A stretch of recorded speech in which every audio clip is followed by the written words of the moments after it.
Drama serial पति ब्रह्मचारी में आया 1 साल का लीप, जहां पर ईशा बनी आईपीएस, सूरज का सपना हुआ पूरा। यहां पर हमें दिखाई देने वाला है कि ड्रामा सीरियल पति ब्रह्मचारी में 1 साल का लीप आ जाता है, जहां पर उसके बाद तो दिखाई देता है कि ईशा बिल्कुल ही बदल जाती है और सूरज भी बदल जाता है। जहां पर ईशा सूरज के ख्वाबों को पूरा करने के लिए आईपीएस बनने की तैयारी शुरू कर देती है। जबकि वो आईपीएस बन जाती है और जबकि वो आईपीएस बन जाती है तो सूरज उसके पास पहुंच जाता है और सूरज उसे सलूट मारता है और उससे मोहब्बत भरी बातें करना शुरू कर देता है। ईशा जो सपना पूरा कर चुकी होती है वो बार बार सूरज को दिखाई देती है और कह देती है कि मैं सिर्फ ही सिर्फ तुम्हारे लिए आईपीएस बनी हुई हूँ, क्योंकि तुम मेरे लिए यही सोचते थे कि मैं आईपीएस बन जाऊँ और मैंने आईपीएस बनकर दिखाया। तो वहाँ पर सूरज कह देता है कि हाँ, मुझे यकीन था कि तुम मेरे लिए आईपीएस बनोगी और तुमने आकाश जैसे इंसान को छोड़कर बहुत ही अच्छा कर लिया, क्योंकि साल के बाद 1 साल के लीप के बाद तो यही दिखाई देने वाला है कि आकाश को छोड़ चुकी होती है ईशा, और ईशा सिर्फ ही सिर्फ अब सूरज के साथ होती है और सूरज और ईशा एक दूसरे से मोहब्बत करते हैं और एक दूसरे के साथ शादी करने का भी फैसला कर चुके होते हैं। जहां पर हमें दिखाई देने वाला है कि प्यार भरी बातें हो रही होती हैं ईशा और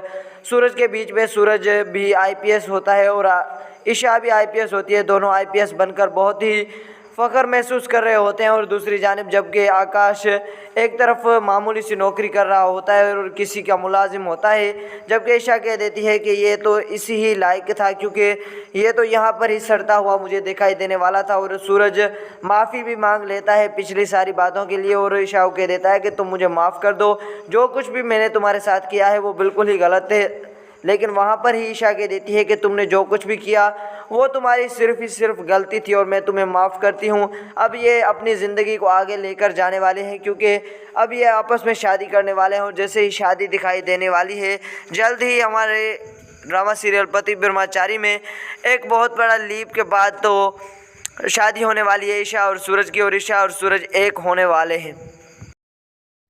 तो दोस्तों, ये थी हमारी आज की अपडेट। अगर अभी तक आपने मेरा चैनल सब्सक्राइब नहीं किया तो प्लीज़ सब्सक्राइब कर लीजिए, क्योंकि ऐसी लेटेस्ट अपडेट आपको मिलती रहेंगी मेरे चैनल के ऊपर। और अगर आप मेरे चैनल पर न्यू हैं तो सब्सक्राइब किए बगैर मत जाइएगा। अगर वीडियो हमारी अच्छी लगी हो तो लाइक करना ना भूलिएगा। धन्यवाद।